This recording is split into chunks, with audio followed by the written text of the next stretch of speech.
بینەران و بیسەرانی بەڕێز لە هەر شوێنێکن سڵاوتان لێبێت من کامەران حاج عومەر باسی ڕۆژتان پێشکەش دەکەم. باسی ڕۆژ ئەمڕۆ دوو تەوەر شرۆڤە دەکات. تەوەری یەکەممان تایبەت دەبێت بە نەخشە ڕێگایی یەکێتی نیشتیمانی کوردستان وەک دەزانرێت دوێنێ لە ئەنجومەنی ناوەندی یەکێتی نیشتیمانی کوردستان نەخشە ڕێگایی یەکێتی بۆ چارەسەری کێشە و گرفتەکانی نێوخۆی هەرێمی کوردستان و پەیوەندیەکانی هەرێمی کوردستان و بەغدا و پەیوەندی هەرێمی کوردستان لەگەڵ جیهانی دەرەوەشدا نەخشە ڕێگایەک ئامادەکرا بوو. تاوکو ئێستا هەڵوێستی لایەنەکان بە شێوەیەکی فەرمی نییە لەبەرەوەی تاوکو ئێستا یەکێتی بە فەرمی نەخشە ڕێگاکەی بە حەزب و لایەنە سیاسیەکانی هەرێمی کوردستان نەداوە، بەڵام ئەم نەخشە ڕێگایە لە میدیاکاندا هەیە و ناوەڕۆکەکەشی خراوەتە ڕوو. بۆ قسەکردن سەبارەت بە هەڵوێستی پارتی دیموکراتی کوردستان و خوێندنەوەی پارتی لەسەر نەخشە ڕێگای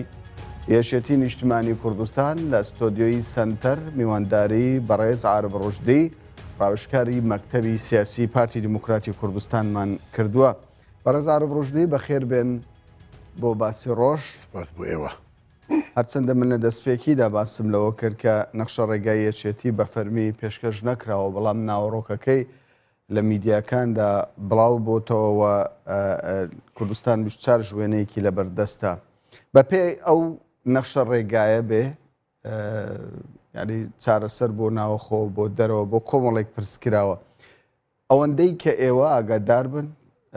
خوێندنەوەتان لەسەر ئەو نەخشە ڕێگایە چۆنە؟ پێتان وایە نەخشە ڕێگایەکە کە بەڕاست چارەسەری هەموو ئەو گرفتانە دەکات کە لە هەرێمی کوردستاندا هەیە؟ یەکەم ئەبێ ئێمە ئەوە بزانین هەر حزبێکی سیاسی ئازادە لەوەی نەخشە ڕێگای هەبێ، پرۆژەی هەبێ بۆ ئەوەی لەبەر ڕوشنایی ئەو پرۆژەیەیان گفتوگۆ لەگەڵ لایەنەکانی تر بکەن. ئەوەی ئەوان دەنووسن ئەوە مافی خۆیانە، بەڵام مەرج نییە ئەو نەخشە ڕێگایە یان ئەو پرۆژەیە لایەنەکانی تر پەسەند بکرێت یان ڕەت بکرێتەوە. وا باشە هەر نەخشە ڕێگایەک هەبێ یان پرۆژەیەک هەبێ مادەم لەگەڵ لایەنەکانی دیکەیە ئەوەندەی تێدا ببێنێتەوە کە توانایی لێکتێگەیشتن و تێکهەڵکێشانی هەبێت و توانای چارەسەرکردنی گرفتەکانی هەبێت. ئەگەر ئەوەی نەبێ هەر دەمێنێتەوە شتێکی نووسراوی ئەو حزبە. باش لە خاڵی یەکەمی نەخشە ڕێگاکەی یەکێتیدا باز لە پەیوەندیەکانی یەکێتی لەگەڵ پارتی دەکات. دەڵێ بەپێی ئەرکەکانی قۆناغەکە و لەسەر بنەمای هاوسەنجی و شەڕاکەتی ڕاستەقینە و ساسانی سیاسی سەراپا پێداچوونەوەی پێویستە بەمەستی چارەسەرکردنی کۆی کێشەکان و پتەوکردنی پەیوەندیەکە. کەوایە یعنی پێشتر قسە لەسەر ئەوە دەکرا یەکێتی و پارتی تەفاهومێکی باشیان هەیە بۆ ئیدارەدانی هەرێمی کوردستان، یەکێتی و پارتی بەیەکەوە پرۆژەیان دەبێ بەپێی نەخشە ڕێگاکەی یەکێتی بی، ینی دەبی لە سەرتاوە دەست بە گفتوگۆ بکرێەوە لەسەر خاڵ بە خاڵی پەیوەندیەکانی پارتی و یەکێتی قسە و باسی لەسەر بێت. ئەگەر بەو داڕشتنەوە بێتن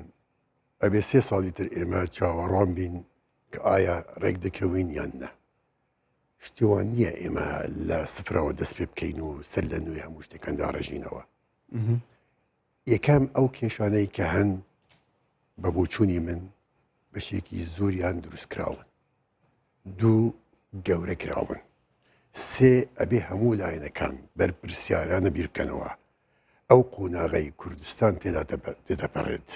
ئەو قۆناغەی کە ناوچەکە تێدا دەپەڕێت ئەوە ناهێنێ ئێمە سەرقاڵی جارەسەرکردنی هەندی ئەو گرفتانە بین کە دەکرێت ئێمە بوو چەند ساڵی تریش دووە بخەین. پێویستە هەموو لایەنەکان لە ئاستی بەرپرسیارەتیدا بن، بیر لە داهاتووی نزیک بکەن هەموو دەوڵەتەکانی ناوچە بەڵکو وڵاتانی زلهێز، بیر لەوە دەکەنەوە داعش تەواو دەبێت و دوای داعش ناوچەکە بەرەو چ ئاڕستەیەک ئەڕوات و بەرژەوەندیەکان چۆن لێک نزیک دەبنەوە. ئێمە خەریکین تازە بە تازە بڵین وەڵا ئەو قەیمەقامە بۆ ئەو حزبە بێت و ئەو محافەزە بۆ ئەو حزبێت و یا ئەو پەیوەندیەوا بێت ئەو پەیوانە بێت. پێم وایە ئەوە بەداخەوە بیرکردنەوەیەکی باش نییە و و زمینەیەکی باش ساز ناکات بۆ ئەوەی لێک تێگەیشتن دروست. باشە کەوایە پارتی چی دەوێت؟ ینی لە کاتێکدا یەکێتی زۆر زارگلەیی لەوە دەکا لەگەڵ پارتی شەریکی ڕاستەقینە نەبووە لە حکومڕانی لە هەرێمی کوردستان. هەمیشە یەکێتی شەریکە ڕاستەقینە بووە. ئێستاش فەرمونون ئەگەر مەسلەی وەزاراتە ئەگەم مەسلەی بەشداربوونە لە دەسەڵاتی حکوومەتدا یەکێتی بەقەدر پارتی وەزارەتی هەیە، جێگیری سەرۆک وەزیرانی هەیە، لە پەرلەمان فراکسیۆنی خۆی هەیە، بەشدارە لە حکوومەتە لوکاڵیەکان بە حەجمی خۆی. ئەمە ڕاست نییە کە بەشدار نییە. بەڵام بەڕێی من وڕێی هەموو ئەو کەسانەی کە واقع بینن سیاست لە هەرێمی کوردستاندا دەخوازێ یەکەتی و پارتی زۆر لە یەک نزیک بن. تا ئێستا ئەو دوو هێزە سەرەکیە ئەتوانن کێشەکان چارەسەرکن ئەگەر ئێرادەی بەهێز لە ئارادا بێت. ئەگەر بە دوای کێشە بچووکەکاندا نەچن و ئەگەر بۆ ڕازیکردنی ئەولا نەبێ ئەتوانن زۆر بە ئاسانی لە ماوەیەکی کووردا بگەنە چارەسەرێک کە ئەو دوولایەنە بگەنە چارەسەرێک دەتوانن لاینەکانی ترش بێنە نەو مەسەلەکەدا و ئەوانیش بەشداریان پێ بکەن. یعنی ئێمە لەگەڵ ئەوە نین هیچ لایەک پشتگوێ بخرێت. بەڵام پێویستە و بەرپرسیارەتی ئەم قۆناغاوا دەخوازێ پارتی و یەکێتی بە کاتێکی گونجاو و تێگەیشتن دروستکەن و ببدە میحوەری تێگەشتنەکانی تر لەگەلانەکە. یعنی بەوە نیگەران نابن لە خاڵی دووەمی نەخشە ڕێگاکەدا باسەوە دەکا یەکێتی پابندبوونی خۆی بە ڕێکەوتنەکەی لەگەڵ بزوتنەوەی گۆڕان کە لە هەفتەی پێنجی 2016 ئیمسای کردووە. من دووبارە ئەڵێم ئەوە قسەی خۆیانە، بەڵام ئێمە ڕێککەوتنی نیشتیمانیمان دەوێ، ڕێککەوتنێکی نەتەویانەمان دەوێ، ڕێککەوتنێکمان دەوێت کە خەڵکی کوردستان استیفادەی لێ بکە. ڕێککەوتنێک لە ناوبینی دوو حزبە هیچ ناگەیەنێ، بە تایبەتی لە ناوبینی گۆڕان و یەکەتی بێ یان گۆڕان هەر حزبێکی تر بێ وەکو ئەو ڕێککەوتنە نییە لە نێوان پارتی و یەکەتیدا بێت. بمانەوێ نەمانەوێ ئەمڕۆ دوو هێزی خاوەن دەسەڵات و خاوەن هێز و خاوەن پەیوەندی و خاوەن توانای دارایی ئەم دوو حزبە هەن دەتوانن حکوومەتی هەرێم چالاکەنەوە و دەتوانن پەرلەمانی چالاکەنەوە. لە هەموو دنیادا شتێکی نۆرمالە ئەگەر هەندێک حزب ناتوانن پێکەوە هەڵکەن خود دەتوانن دوو حزب هەڵکەن پێکەوە. ئەگەر ئەوانە مەبەستیانە خزمەتی گەل و وڵات بێ ئەو حزبانەکە ناتوانن هەڵکە ئەتوانن لە دەرەوەی حکومەت بن. بەڵام کە پەیداگیری دەکەن دەبێ هەر هەمومان بەشدار بین وەکو زەواجێکی کاسۆلیکی لێ دێت. ئەوە ڕاست نییە لە سیاسەتی وەقعبینیدا. بەڵام ینی لە نەخشە ڕێگاکەی یەکێتیدا کۆمەڵی خاڵ باز کراوە هەندێک جار لە مناو لەولا جێبیز دەبین کە بە شێوەیەک لە شێوەکانی یەکێتی نزیکتر بۆتەوە لە بزوتنەوەی گۆڕان وەک بڵێ زیادەتر لە پارتی دوورکەوتۆتەوە لە بزوتنەوەی گۆڕان نزیک بۆتەوە بۆ پێی کە باز لە کێشەی هەرسێ سەرۆکایەتی دەکات لە هەرێمی کوردستان هاوشەوەی بزوتنەوەی گۆڕان لە نەخشە ڕێگاکە داوا دەکات دەڵێ بەیەک پاکێت چارەسەر بێ و هەر سێ پارت واتە یەشێتی و بزوتنەوەی گۆڕان و پارتی بەیەکەوە و سێ پۆستە دابەش بکەن. یەکەم نێزیک دەبێت لە گۆڕان نێزیک دەبێت لە هەر حەزبێکی ئەو مافی خۆیەتی بەڵام نابێت لەسەر حسابی خەڵکی کوردستان تاوە بێت و هەر نێزیک بوونەوەیەک لەناو حزبەکاندا مەسەلەیەکی نۆرمالە بەڵام ئەو نزیک بوونەوەی کە دادی خەڵکی کوردستان بدات کە چارەسەری گرفتەکانی ئێستا بدات ئەوەیە کە دەبێ یەکەتی لە پارتیەوە نزیک بێت. ئەوە هەمیشە قسەکەی مام جەلالیش بووە ئەڵێ ئێمە لەگەڵ هەموو لایەک ئەگەر تێک بچین کوردستان تێک ناچێت بەڵام خوانەکە ئەگەر لە پارتی یەکترەزان دروست بێ کوردستان زەرەرەکە. بۆیە پێویستە ئەو منتقە لە بەرادرانی یەکەتی کاریگەری خۆی هەبێت و بمێنێت. کەوایە ئەگەر لەگەڵ بزوتنەوەی گۆڕان ڕێک بکەوە یاخود نزیک بێ لە پارتی دوور بێ زیانی خەڵکی کوردستانی بەتەکید چونکە ئەو نزیک بوونەوە لە ئاستی ناوچەیەکی دیاری کراودایە بەڵام نزیک بوونەوە لە پارتی لە ئاستی هەموو کوردستاندایە لە ئاستی پەیوەندیەکانی لەگەڵ بەشەکانی تری کوردستاندایە لە ئاستی پەیوەندیەکانی هەرێم لەگەڵ دەرەوەی وڵاتدایە چونکە ئەم دوو حزبە مێژوویەکی دوور و درێژان هەیە یەکتر باش دەناسن یەکتر باش دەخوێننەوە و بەهۆی قورساییان ئەتوانن سوود بگەینە گەلی کوردستان سوود بە حزبەکانی تریش بگەین بۆ ینی ڕەخنە هەیە لەسەر داخوازیەکەی یەکێتی لەوەی کە هەر سێ پۆستی سەرۆکایەتیەکە بە پێی ئیستحقاقی هەڵبژاردنەکان دابەش ببێ کەس اعترازی نەبووە بەڵام سیاست گردار و واقع بینیە ئەبێ بزانین پۆستی سەرۆکی هەرێم بەرامبەر پۆستی سەرۆکی کومارە لە بەغدا ئەمە شارەوان نییە لە هیچ لایەکی سیاسی و لە خەڵکی کوردستانیش دوو پرۆژەکەی جەنابی سەرۆکی هەرێم زۆر وازەحە ئەڵێ فەرمونون گۆڕانکاری لە هەر سێ پۆستەکەدا دەکەین بەڵام کە دەینە تەپاسیل ئەبێ ڕاستیەکەم خەینە بەرچاو ئایا پۆستی سەرۆکی هەرێم بەرامبەر بە چی؟ ئایا سەرۆکی کومار بۆ یەکەتیش بمێنێت و بڵێ سەرۆکی هەرێمیش بدەینە لایەکی تر کەواتە پارتی ئەوە قبول ناکە ینی هەر سێ سەرۆکایەتەکە بەبێ سەرۆکایەتی کۆمار قبول ناکە ئەمە واقعی ئەمڕۆی کوردستان و عێراقا پۆستەکان لەسەر ئەساسی بەرژەوەندی سیاسی و بەرژەوەندی هەرێم دابەش کراوە لەسەر ئاستی عێراق و هەرێمی کوردستان بۆیە ئێمە ئەو مەسائلانە بە دیالۆگ و لێکتێگەیشتن ئەبێ چارەسەرکەین بەڵام ناکرێت ئێمە ئینتیزاری گۆدۆ بکەین ئەو ئینتیزارکردنە کارێکی نەرێ نییە چەندین هەفتەیە چەندین مانگایە پارتی ئامادەباشی هەیە کە دووبارە بگەڕێتەوە جەولەی نوێی دەست پێ بکاتن لەگەڵ لایەنەکانی تر بەڵام لایەنەکانی تر ئامادەنی بە تایبەتی یەکێتی نیشتیمانی کوردستان بە بیان و ئەوەی کە دەیانەوێت پرۆژەکەیان ئامادە بکەن و دەیانەوێت لە مەکتەبی سیاسی و لە سەرکردایەتی و لە ئەنجومەنی ناوەند ئۆکەی بکرێت ئێمە لەسەر ئەوە وەستاوین ئەگەر پارتی وەفدەکەی ئامادەیە بچوونەکانی ئامادەیە بچوونەکانیش دیارە لە پارتی پێشتر ینی زۆر جار باسی لەوە دەکرد کە هۆکاری دواکەوتنی دەستپێکردنەوەی گفتوگۆکان کێشەی نێوخۆی یەکێتی نیشتیمانی کوردستانە ئێستا بمانەوێ و نەمانەوە یەکێتی بە یەک دەنگ پرۆژەیەکی پەسەند کردووە کە پێی دەگوترێت نەخشە ڕێگا بەم شێوەی کە من هەندێک خاڵم باس لێوە کرد ئەم خاڵانە پارتی نیگەران دەکا ئێمە مەسلەی نیگەرانی نییە وەکو دووبارە دەکەمەوە ئەوە ڕێی خۆیانە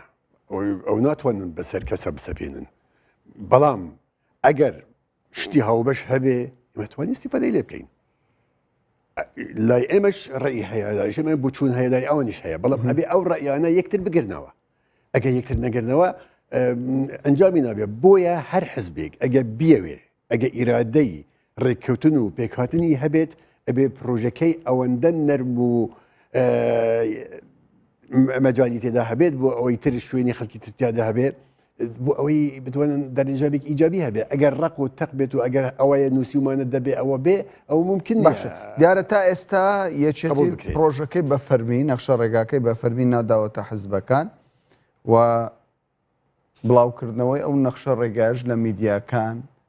ینی بمانەوێ و نەمانەوێ جۆرە سیاستێک دەکرێت وا بخیندرێتەوە یەکێتی پێشەوەی نەخشە ڕێگاکە بدات بە حزبەکان دەخوازێ هەڵوێستی حزبەکان لەسەر نەخشە ڕێگاکەی خۆی بزانێ ئێوە لەوە نیگەران دەبن کە یەکێتی لە کاتی دەستپێکردنەوەی گفتوگۆکان سەرەتا لەگەڵ بسووتنەوەی گۆڕان گفتوگۆ بکە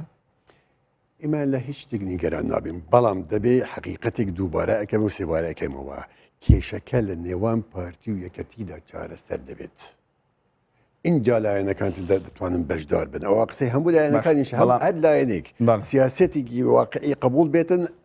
ئەو منطقەی پێ قبوڵە چونکە دەبێ ئێمە ڕێککەوین و ئەو کاتە دەرگا دەکەینەوە بۆ هەموو لایەنەکانی تر دەوری خۆیان ببێنن قسەی خۆیان هەبێت بەشداری خۆیان هەبێت و مەسلەکان دەوڵەمەندکەنەوە باشە بەڵام ئەگەر یەکێتی بەرەی بزوتنەوەی گۆڕانی هەڵبژار وەکو پێشتر ئەو کاتە دەبێ خۆیان تەحملی دەرەنجامەکان بکەن ینی ئێمە بەرپرسنین لە وشتانەی کە ئەگەر هاتو شتێکی عملی واقعی پێشکەش نەکەن کەواتە دەگەڕێینەوە خاڵی سفر گەڕانەوەی خاڵی سفریش تاوانی ئێمە تێدا نییە ئێمە دەمانەوێت لە سێ بەشی کێشەکەەوە کە جێبەجێمان کردووە لێک تێگەیشتن کراوە چکو دوو جەولە کراوە و ئەو بووچوونانەی کە هەمانە خراوەتە بەردەم هەموو لایەنە سیاسیەکان و پێشمان گوتون پرۆژەکەی یان دەست پێشخەریەکەی جەنابی سەرۆکەریم پرۆژەی ئێمەیە و زۆر وازەحە بەڵام دەبێ ئەوانەش میانڕەوانە واقع بینانە بێنە پێشەوە بۆ ئەوی بتوانین نقطە لەسەر حرفەکاندا باش ئێوە چ لە سیاسەتی یەکێتی نیشتیمانی کوردستان دەخوێننەوە لە ماوەی ڕابردوودا پێتان وایە یعنی ئەو سیاسەتەی کە یەکێتی پەیڕەوی دەکا لە کاتێکدا ینی ئەگەر بەرپرسێکی یەکێتی قسەیەک لە بەرژەوەندی پارتی بکە بەرپرسێکی دیکە قسەیەک دەکات لە بەرژەوەندی بزوتنەوەی گۆڕان مانەوەی هەڵوێستی یەکێتی بەم شێوەیە ڕاگررتنی بەڵانس لە نێوان پارتی و بزوتنەوەی گۆڕان قازانج یاخود زەرری بۆ دۆخی ئێستا هەرێمی کوردستان بەلانس لە نێوان یەکەتی و گۆڕان لەوانەیە بوو شارێکی وەکو سلێمانی باش بێت و هیچ احترازیشمان نییە و دەبێت ئەو بەلانسە ڕاگرن بەڵام بەلانسی گشتگیر ئەوەیە کە لە ناو پارتی و یەکەتیدا لەسەر ئەستی کوردستاندا ڕابگیرێت بە قورسایی هەر لایەنێک لەو دوو لایەنانە ئەگەر ئێمە هیچ نیگەران نین لەوەی کە یەکەتی لەگەڵ فڵان حەزب نزیک دەبێتەوە حەزب یان نزیک نابێتەوە بەڵام گرنگە ئێمە بزانین بەرژەوەندی گشتی بەرژەوەندی ئەم نیشتیمانە ئەم گەلە لەکوێدا استقرار دەکەن باش بەڕێز عارەب ڕۆژدی یعنی بەجددی ئێمە چاوەڕێی ئەوە بکەین حەزبەکان ڕێک دەکەون ینی پێش هەڵبژاردن یاخود مەسەرەکە زیاتر کات کوشتنە ئەو پرۆژەیەکی هەیە ئەو ملاحەزەیەکی هەیە ئەو هەڵوێستێکی هەیە هەموو باس لە سازش دەکەن بەڵام کەس ئامادە نییە دەستبەرداری یەک لە هەڵوێستەکانی خۆی بێت ئەم هەڵوێستی سیاسی حزبانە پێویستە لە کاتی گونجاودا خەڵک بڕیاری لەسەر بدات زۆر ڕاستە ئەنواعی پرۆژە و ئەنواعی نەخشە ڕێگا و ئەنواعی تەسریحات هەیە بەڵام تا ئێستا یەک هەنگاوی ئیجابی نهاتونە پێش بۆیە خەڵک تێر بووە لە پرۆژە و پرۆژەکاری و لە سەردان و سەردان کاریدا خەڵک ئەوێ ئەو هەرێمە بەرەو ئاسوویەکی ڕووناکتر بڕوە ئەو هەرێمە لەو جەنجاڵیەی کە لە ناوچەکەدا هەیە شوێنی خۆی بگرێت بە شێوەیەکی ئیجابی نەکەوینە بەر کاشووی ئەم لایەن ئەو هەرێمیەکان بۆیە پێویستە لایەنەکان بیر لە بەرژەوەندی حزبی و بەرژەوەندی کەسی و ڕقی سیاسی نەکەنەوە بیر لە ئایندەیەکی ڕووناک بۆ ئەم گەل و نیشتیمانەکەن بەڵام ئەمە لایەنەکانیش بە هەمان شێوە دەڵێن لەم هەرێمەی کوردستاندا پارتی برا گەورەیە دەبێ پارتی دەست پێش خەربێ کلیلی هەموو گرفتەکان لە دەست پارتیە دەست پێش خەر بووە پارتی ئەوە دووەم یان سێم دەست پێش خەری جەنابی سەرۆکی هەرێمە پارتی خۆی پرۆژەی هەبووە لەگەڵیان دانیشتوین لەگەڵی قسەمان کردوون ڕێی و دید و بوچوونەکانمان زانیون ئەوانیشی پارتیان زانیوە پارتی هەمیشە دەست پێش خەر بووە ئێستا دەست پێش خەر دەبێت بەڵام چەپلا بەدەستێک لێ ئەدرێت نادرێت خۆ دەبێت ئەوانیش بێنە پێشەوە ئەو چەق بەستنە لە سیاستدا نەتیجەی باش نابێت باش پێتان وایە هەموو ئاراستەکان بەرەو ئەوە دەڕۆن کە لە هەڵبژاردننی داهاتوو ینی هەڵبژاردن هەموو کێشەکان یەکلایی بکاتەوە باشە ئەوە لە دنیا پێشکەوتو دەشوایە ئەگەر گرفتی سیاسی چارەسەر نەبوو پەنا دەبنە بەر انتخابات ئەگەر لایەنە سیاسیەکان هەر کەس لە داواکاریەکانی خۆی تەنازل ناکە با بێن شتێکی وەختی وا بکەین کە استقرارێک هەبێتن و بەرەو انتخابات بچین با انتخابات بکرێت و خەڵک ڕێی خۆی بدات و بزانین تەوازناتی سیاسی لەو هەرێمە بەرەو چ ئاخریدا باشە کەوایە بۆچی ینی حزبەکان بە ڕاشکاوی لەگەڵ خەڵک گفتوگۆ ناکەن ینی باز دەوە ناکەن کە ئیتر دەرگاکانی گفتوگۆ داخراوە ئیتر هەڵبژاردن تاکە چارەسەرە پێم وایە ئەو کاتە هاتووە ئێمە چیتر خەڵکی خۆمان دوو نەکەین و با بزانین لەو ڕۆژانی داهاتوودا ئەو نەخشە ڕێگایە چۆن دەخێتە بەردەم لایەنە سیاسیەکان و بڕیارە بڵاوش بکەنەوە لە ڕۆژنامەکاندا و ئەو جەولەیە ئێستا کە ئێمە بووی ئامادەن دەست پێ بکەین و وا بزانم ئەگەر نەتیجەیەکی ئەرێنی هەبوو ئەوە جێگە دڵخۆشی هەموو لایەک دەبێت و ئەگەر خوانەکە ئەرێنی نەبوو پێم وایە دەبێ بەسەراحەت لەگەڵ خەڵک قسە بکەین و هەموو شتەکان نەیەڵین هیچ شتێکی ناڕوونیتیا بمێنێت باشە لە مەسەلەی سربەخۆیی کە ینی پرۆژەیەکی گەورەی و پارتی دیموکراتی کوردستان زۆر لەسەری دەوەستێ لە کاتێکدا بەپێی نەخشە ڕێگاکەی یەکێتی نیشتیمانی کوردستان بێ، یعنی ئێستا یەکێتی زیاتر قسە لەسەرەوە دەکا ڕەوشەکە لە بار نییە، کۆمەڵێک ئامادەکاری پێویستە لە هەرێمی کوردستان ئینجا باز لە سربەخۆیی هەرێمی کوردستان بکرێ. بەو پێی کە لە بەشی ئابووریدا تۆ دەڕێ ڕێکەوتن لەگەڵ حکوومەتی فیدرال لەسەر یاسای نەوت و گاز کە تێیدا بەرژەوەندیە دەستوریەکانی هەرێمی کوردستان و پارێزگا نەوت بەرهەمهێنەرەکانی عێراق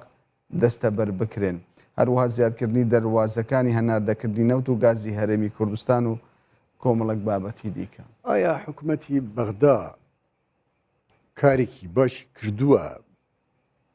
استحقاقی هەرێمی تێدا بێت و ئێمە ڕەفزمان کرد بێت؟ چ وەختێک حکوومەتی بەغدا ڕازگوو بووە لەگەڵ هەرێمی کوردستان لە کاتێکە هەرێمی کوردستان دەست پێشخەری زۆری کردووە و لە هەموو کاتە بەر تەنگەکانیشدا بە فرێت ڕست بووە بوو بەغدا. ئێمە زۆرمان پێ باش بوو عێراقی دوای سەدام عێراقی هەموو خەڵکی عێراق بێت و عێراقێکی دیموکرات و فدرال بێت، بەڵام فەرمونون لەکوێی عێراق باسی پێکەوە ژیان هەیە، لەکوێ عێراق باز دەکرێت کە هەرێمێک هەیە دەبێت ڕێزی لێ بگیرێت، لەکوێ عێراقدا هەیە چەندین پیلان دژی هەرێمی کوردستان لە ئارادا نەبێت. ئێمە نین پەلاماری بەغداماندا بێت، ئەو بەغدایە لەسەر زمانی مالکی پەلاماری ئێمەیدا زۆر باشە. بەس پرسیارەکەی من ینی لەسەر زمانی مالکیش و لەسەر دوای مالکیش نانی خەڵکیان بڕی و بودجەی خەڵکیان بڕی و ئێستاش هەڕەشەمان لێ دەکەن دوای 1600 شەهید و 10,000 پێشبەرگەشتمان بریندار بوو لەو شەڕانەدا. بمانەوێ نەمانەوێ ئێستا میدیاکانی یەکێتی باز لەوە دەکەن کە پێویستیمان بە ئامادەکاری هەیە. بۆ نمونە ناوچە کێشە لە سەرەکان تاوەکو ئێستا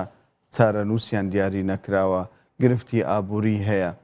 مەبەستی من لێرەدا ئەوەیە، ینی ئەوەندەی کە پارتی دڵی خۆش و باسی لە پرۆژەی سربەخۆیی دەکرد، دڵی بە دروشبەکەی یەکێتی نیشتیمانی کوردستان خۆش بوو کە باسی لە مافی چارە خۆنووسین دەکرد. لە کاتێکدا ئەگەر یەکێتی بە ئاشکراش نەڵێ من دەستبەرداری ئەو پرۆژەیە دەکەم، بەڵام لە واقعدا کە باز لە ئامادەکاری دەکرێت، بمانەوێ نەمانەوێ ئەمە گرفتێکە بۆ پرۆژەی سربەخۆی. ئەمە بۆ پارتی نابێتە کێشە لە ئایندەدا پرۆژەی سربەخۆی بە دروشم نابێ، سربەخۆی بەکار و ئیرادە دەبێ. ئەوانەی دەڵێن کار نەکراوە بێوجدانێکی گەورەیە. دوور و نزیک ئەوانەی کە ئاگایان لە وەزعی هەرێم هەیە دانمەوەدا دەنێن کە هەرێمی کوردستان ناوچەیەکی سەقامگیرە. فۆکویاما پێش چەند ڕۆژێک لە جامیعەی ئەمریکی لە سلێمانی دووشتی زۆر گەورەی وت، بەڵام بەداخەوە هەندێک قەڵم بەدەست ویستیان باسی کارەوای لەگەڵ بکەن. وتی هەرێمی کوردستان سەقامگیرترین ناوچەیە لەو ناوچەیەتە. دوو خەڵکی کوردستان دەبێ خودی خۆی پێناسەی خۆی دەستی شامکە. ئەمە بۆ ئێمە زۆر شتێکی گەورەیە لەلایەن کابرایەکی پرۆفیسۆر زانەیەکی گەورە گوپ و کویاما ئەو قسەی بکرێت. باش ئەگەر وا بێ بۆ حزبانە، یعنی تەنیا ڕێی یەکێتی نییە و بستنەوەی گۆڕان تەنانەت هەندێک لە بەرپرسانی یەکگرت و کۆمەڵی ئیسلامیش بە هەمان شێوە دەڵێن دەبێ ئێمە پێشتر کۆمەڵێک کار هەیە بیکەن اینجا باز لە پرۆژەی سەربەخۆ. پێم وایە هەر تاخیرکردنێکی تری ئەو مەسەلەیە بە ساڵحی کوردە تەواو نابێتن و لە تاریخا بزانە دەرەنجامی ڕووداوە گەورەکان دەوڵەت دروست بووە. حربی عالمی یەکەم، حربی عالمی دووەم، حربی مەنتەقەی بەلقان، بزانە لە هەر حربێک دوای ئەوە چەندین وڵاتی نەتەوەیی دروست بووە و ئێستاش لە ئەنجامی بەرکەوتنی بەرژەوەندیەکان بوو نمونە لە بریتانیا، ئەوەی کە بریتانیا بڕیاری داوا لە یەکێتی ئەوروپا دەربچێت، ئەوە چەند مقاتعەیەک وەکو ئەسکوتلەندا و لەم ڕۆژانە وێلز داوای کردووە لە بریتانیا جابێتەوە. تەنانەت دوای دەرچوونی ترامپ کالیفۆرنیا هەستی نەتەوەیانەی لێ بەرز بووتەوە و داوای سربەخۆیی ئەکا. واتە بەرژەوەندی گەلان بڕیار ئەدا و ڕووداوەکان بڕیار دەرن، نەک هەستی حزبایەتی و دەستکەوتی حزبایەتی و ڕکەبەری حزبایەتی ئەوانەی ئەو برادرانە باز دەکەن پێم وایە ئەچێتە خانەی ڕکابەرێتی حزبایەتی و هیچ ترنا. باشە دیارەکات ڕێگام پێنادا بەڵام دەمەوێت دواپرسیارم بەوە کۆتایی بهێنم دۆخەکە بەرەو کوێ دەڕوە پێشتر ئومێدەکە بوو لەوەی کە یەکێتی و پارتی بەیەکەوە ڕێکەوتنێک بکەن و دواتریش بستنەوەی گۆڕان و پارتەکانی دیکەش بەشداری بکەن بەڵام وا دیارە بە پێی نەخشە ڕێگاکە بمانێ و نەمانە هەرچەندە دڵنیام کە خەڵکێک پێی خۆش نابێت لەم قسەیە شێک لە شێوەکان نەخشە ڕێگاکە نزیکە لە بستنەوەی گۆڕ کەوایە داهاتوو چۆن دەبێت ئومێد دەکەم ئەو نەخشە ڕێگایە هەرچوون وسرابێ ئەوە خۆیان ئازادم بەڵام کە دێنە سەر مێزی گفتوگو میان ڕەوانە بیر لە بەرژەوەندی باڵای گەل وڵات بکەن و بە مەبەستی ڕێککەوتن هاتبن. بەڵێ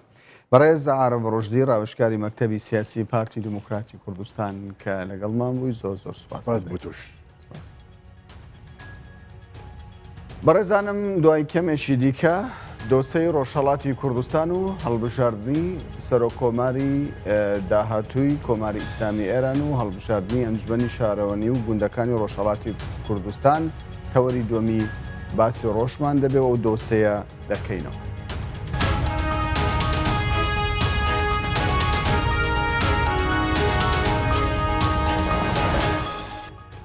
جارێکی دیکە سڵاوتان لێبێت بینەران و بیسەرانی کوردستان 24 و باسی ڕۆژ تەوەری دومی باسی ڕۆژمان تایبەتە بە هەڵبژاردنەکانی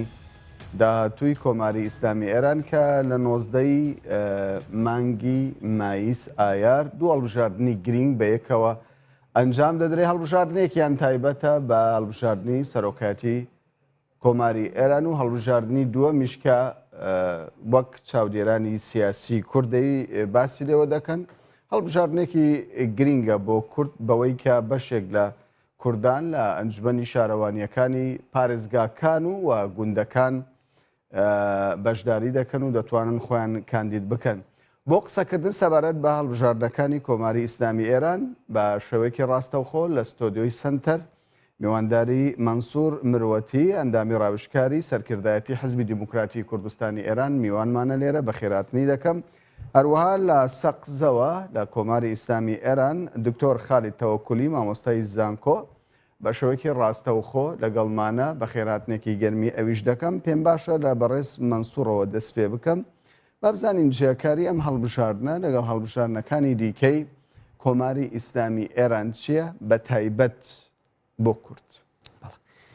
زۆر سپاس دەکەم کا کامران سڵاو بۆ جەنابەت و هەروەها بینەرانی کوردستان 24 و میوانی دیکەی بەڕێزی بەرنامەکە هەڵبەت با لە پێشتاوە دەرسکەم ئەمن ئەندامی ڕێبەری حیزبی دیموکراتی کوردستانم نەک حیزبی دیموکراتی کوردستانی ئێران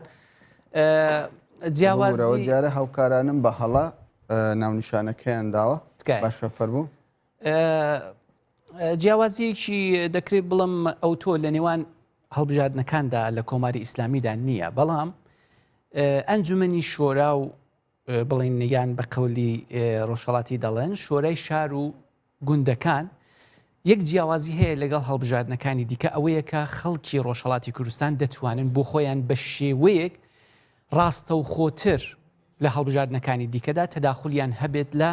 چارەنووسی خۆیاندا لە ژیانی ڕۆژانی خۆیاندا بە تایبەتی لەباری ئابوووریەوە لەباری فەرهەنگیەوە و لەباری کۆمەڵایەتیەوە جیاوازیەکە لەوەدایە کە خەڵک لەم بوارەدا دەتوانن چالاکتر بن ڕەنگە بۆ ئێمە کوردی ڕۆژهەڵات نەتوانین بەو شێوەیەی کە پێویستە هەرچەندە دەبێ ئێمە لە پرسە سیاسیەکاندا لە هەڵبژاردنەکاندا لە ئێرانە بەگشتی تا ئەوجێ دەتوانین بە سوودی خەڵکی ڕۆژهەڵاتی کوردستان چالاکیمان هەبێت بەڵام جیاوازیەکە ئەوەیە لە هەڵبژاردنەکانی شۆراکاندا ئێمە دەتوانین بە شێوەیەکی باشتر ئەکتیڤ بین و لە چارەنووسی خۆماندا بە پێ ئەو مەجالەی کە بۆمان دەڕەخسێت بتوانین کە کاریگەریمان هەبێت. زۆر باشە دەست بەلای دکتۆر خالید لە کاتێکدا کۆمەڵک کێشە و گرفتی زۆر لە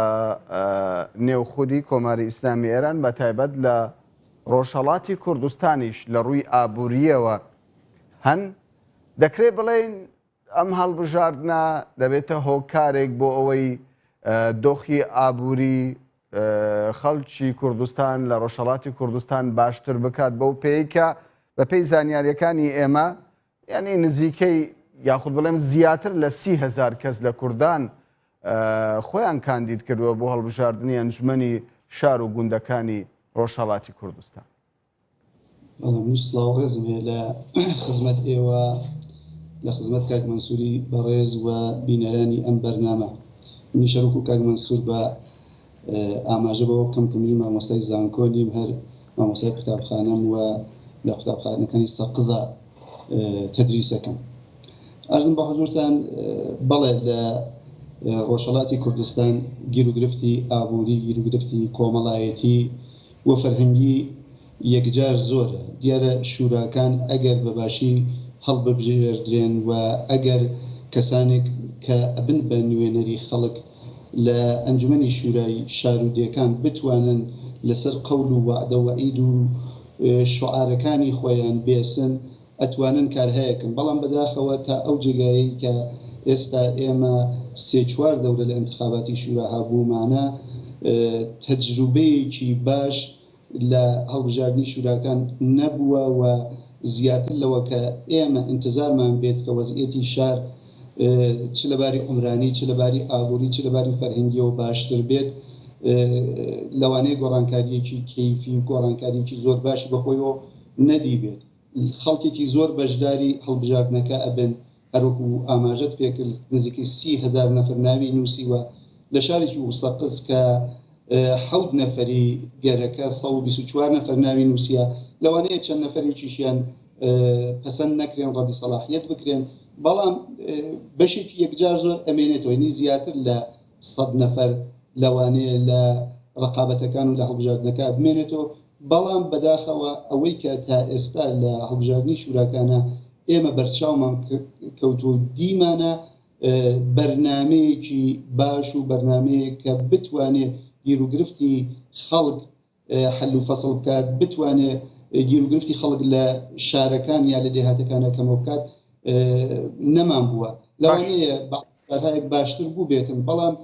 بە گشتی تەجروبەیەکی باش نەبوو. باشە یعنی دکتۆر خالید بۆچی دەگوترێ ئەم هەڵبژاردنە بۆ کورد زۆر گرینگە لە کاتێکدا بڕیاری سیاسی بڕیاری ئیداری بڕیاری ئابووری زۆربەی بڕیارەکان لە پارێزگاکانی کۆماری ئیسلامی ئێراندا ئەگەر باشتر بڵێم لە ڕۆژهەڵاتی کوردستاندا لە شارە گەورەکان لە دەست پارێزگار و لە دەست قامی شارەکەیە. یعنی ئەگەر بڕیارە سەرەشیەکان لە دەست ئەوان بێ بۆچی دەبی سەرۆکی شارەوانیە گرنگ بێت لە پارێزگایەکدا لە شارێک. یەکێک لە گرفتەکان هەر ئەوەیە وەکو وڵاتانی تر نییە کە ڕئیس سەرۆکی ئەنجومەنی شار تەواوی دەسەڵاتی بەدەستەوە بێ بەڵێ لێرە قایم مەقام یا فەرماندار یا ئوستاندارە کە حتا ئەتوانن بەشێک لە ئەندامانی ئەنجومەنی شار لە کار بەرکەنار بکەن یا ئەو شتانە کە ئەوان لە ناوخۆیانە بەڵێنی پێدەن وەگرێکیانە بەڕێوەی بوون ئەوەڵ ببینێرن بۆ فەرمانداری لەوێ پەسەند بکرێت جا دوایی ئجرا ئەبێت. ئەو گیرروگرفتە هەیە بەڵام بەگشتی ئەتوانین لەو زاویەوە تماشای بکەین کە تەمرینێکە بۆ دموکراسی تەمرینێکە بۆ ئەوە کە ئێمە بتوانین بەشداری بکەین لە دەسەڵاتە و بەشێک لە دەسەڵات بدرێ بە خەڵک لە هەمان کاتە چۆن ئەبینین شورای نیگهبان زۆر دەسەڵاتی نییە بەسەر ئەم انتخاباتی ئەنجومەنی شارەوانیەکان لەوانەیە کەسانێکی زۆرتر بتوانن خۆیان کاندیدا بکەن و لە ڕقابەتەکانە بەشدار بن. لەگەڵ ئەمەیشە کە ئەو فەرمایشەی جەنابەت ئەو پرسیارەی جەنابەت دروستە بەڵام وان نییە کە هیچ اختیاراتێکیان نەبێ ئەتوانن لە باری ئابووریەوە لە باری کۆمەڵایەتی لە باری فەرهەنگی زۆر کار و لە حەدی خۆیانە ئەتوانن تەسیرگوزار بن و کاریگەریان ببن. باش بەڕێز مرۆتی دێمەوە لای تۆ پێت وایە بەشداریکردنی کوردان لە هەڵبژاردنەکانی کۆماری ئیسلامی ئێران زەڕور بێ لە کاتێکدا بەشێک لە حزبەکانی ڕۆژهەڵاتی کوردستان داوە لە خەڵکی کوردستان دەکەن بەشداری نەکەن لە هەڵبژاردنەکان بەو پێی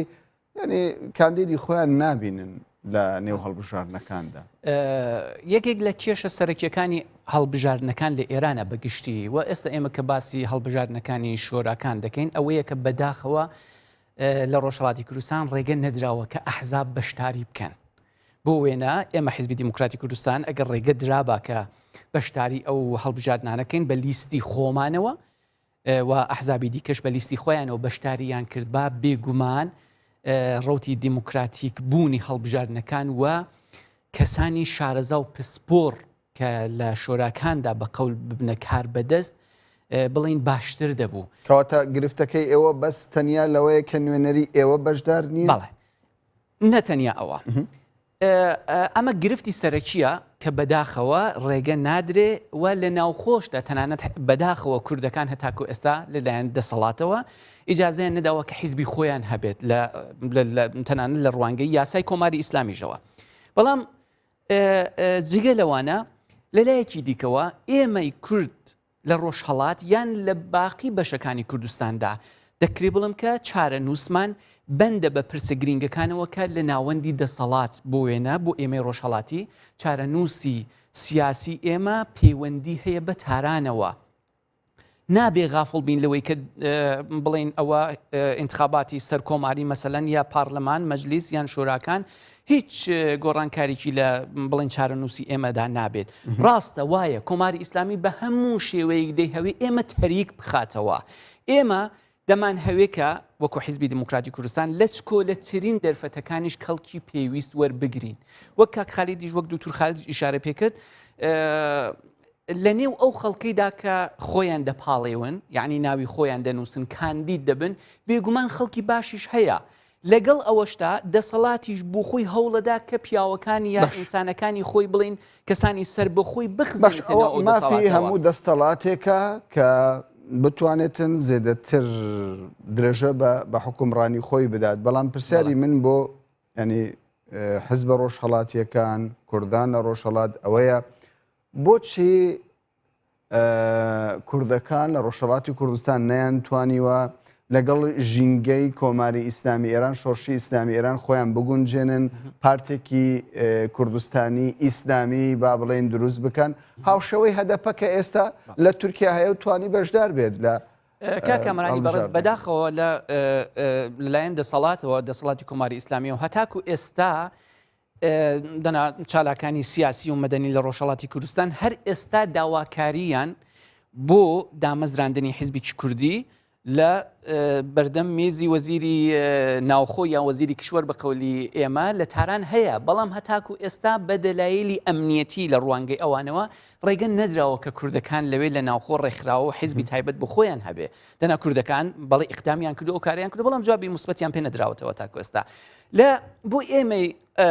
سەرکردایەتی حیزبەکان کە بڵین زۆر بەمان لە باشووری کوردستانیان بڵین هەر هەمومان لە باشووری کوردستانین هەڵبەت تاکید دەکەمەوە سەرکردایەتی حیزبەکان دەنا خەڵکی ئێمە ئەندامان و لایەنگرانی حیزبەکان بێگومان لە ناوخۆی ڕۆژهەڵاتی کوردستانن.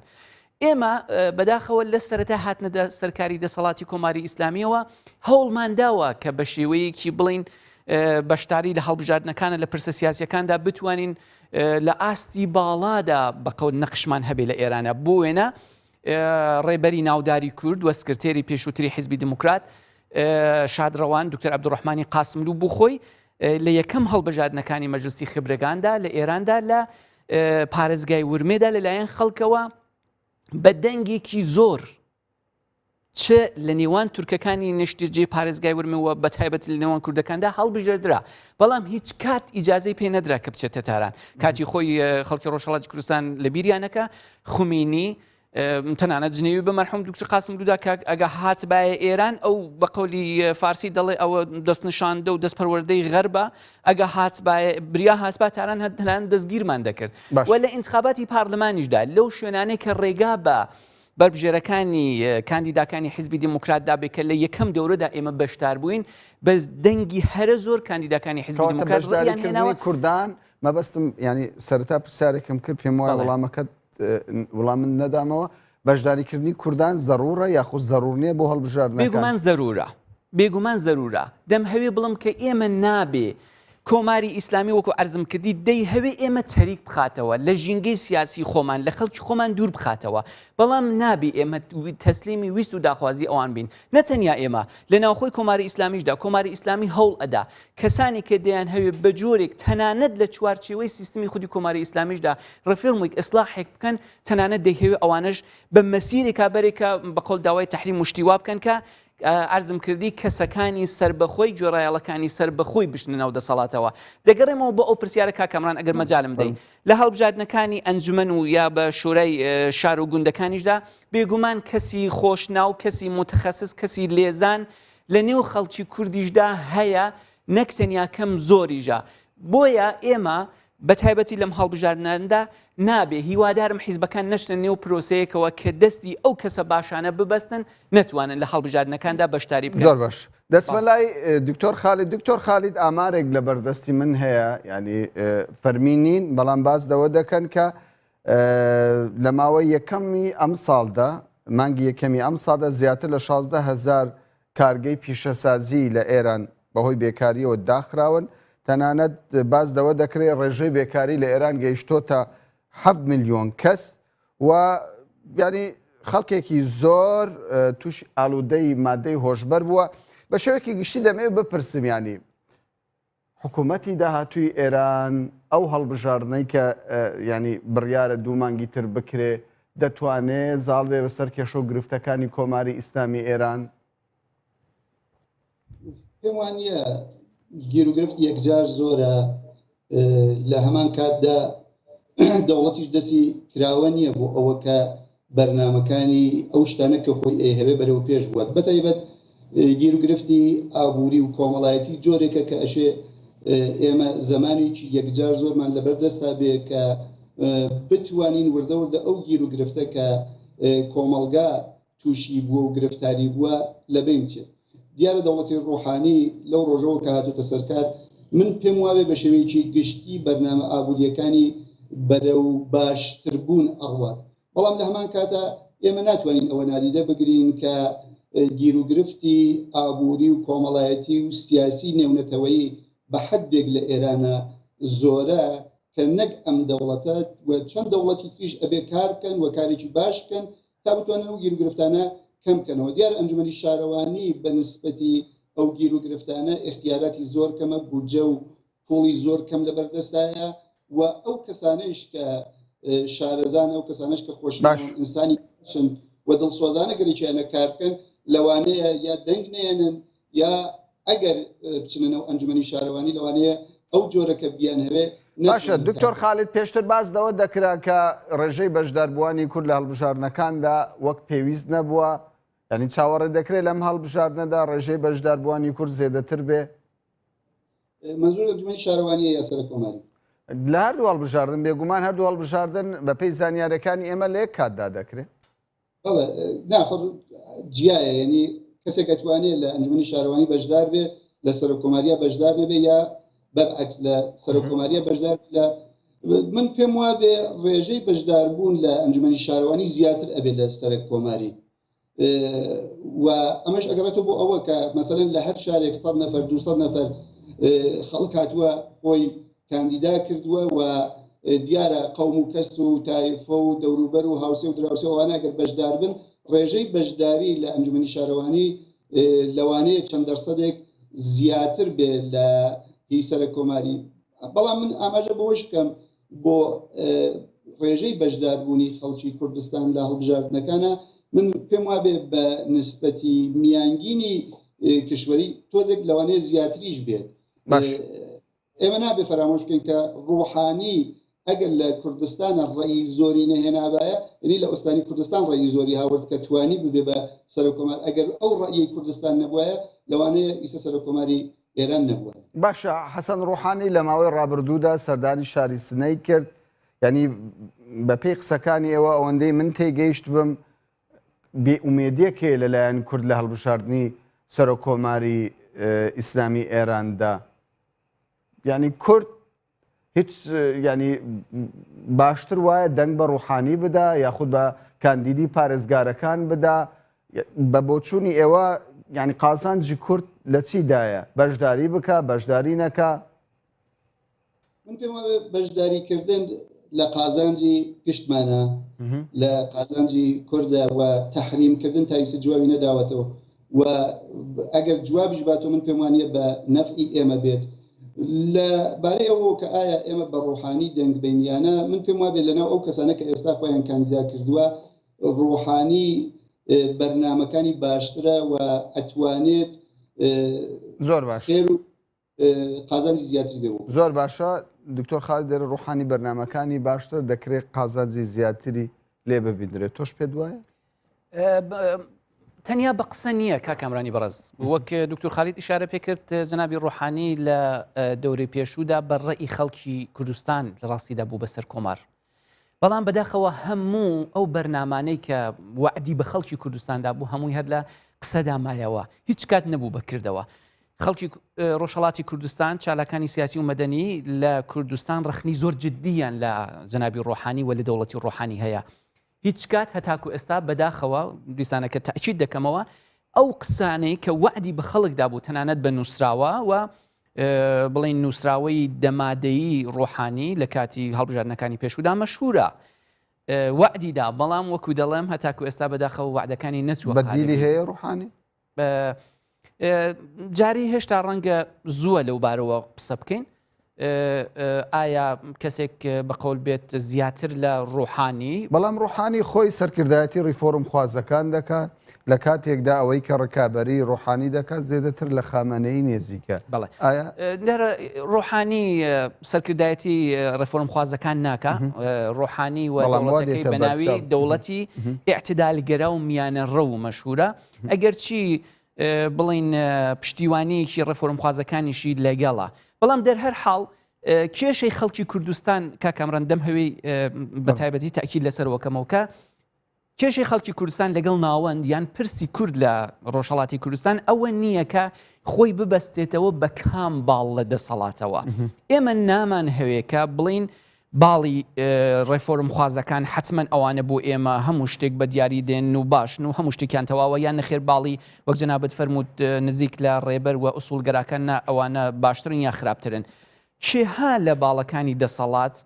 ئەگەر بی هەوێت هەنگاوێک هەڵبگرێ بە بڵین بەرەو چارەسەری پرسی کورد بەگشتی لە ئێراندا بێگومان خەڵکی کوردستان بەقەول ئەوەیان پێ باشترە وەکو عەرزم کردی لەبەرچی خەڵکی ڕۆژهەڵاتی کوردستان ئەوانەی کە ڕەئیان بە جەنابی ڕۆحانیدا لەبەر ئەوەی کە لە بەرنامەکەیدا باسی کرد کە بۆ وێنە ئەمن پرسی خوێندن و نووسین بە زمانی کوردی لە کوردستانە لە ڕۆژهەڵاتی کوردستانە کە مەئەسترەت هایترین مافی هەموو ئینسانێکە وعدی ئەوەیدا بەڵام هەتاکو ئێستا بەداخەوە لە بەکردەوە لە عملدا هیچ کەم لەوانە جێبەجێ بێگومان دیارە 2 مانگ ماوە هەڵبژاردن بکرێ و ئەو کاتیش بەرچاوڕوونی زیاترمان دەبێت بەڕێز مەنسوور مروەتی ئەندامی سەرکردایەتی حزبی دیموکراتی کوردستان زۆر سوپاس دەکەین دکتۆر خالید تەوەکولی مامۆستای زانکۆ کە بە شێوەیەکی ڕاستەوخۆ لە سەقزەوە لەگەڵمان بووی زۆر سوپاست دەکەین بینەرانی بەڕێز سوپاس بۆ ئێوەش کە کاتی خۆتان بە ئێمەدا.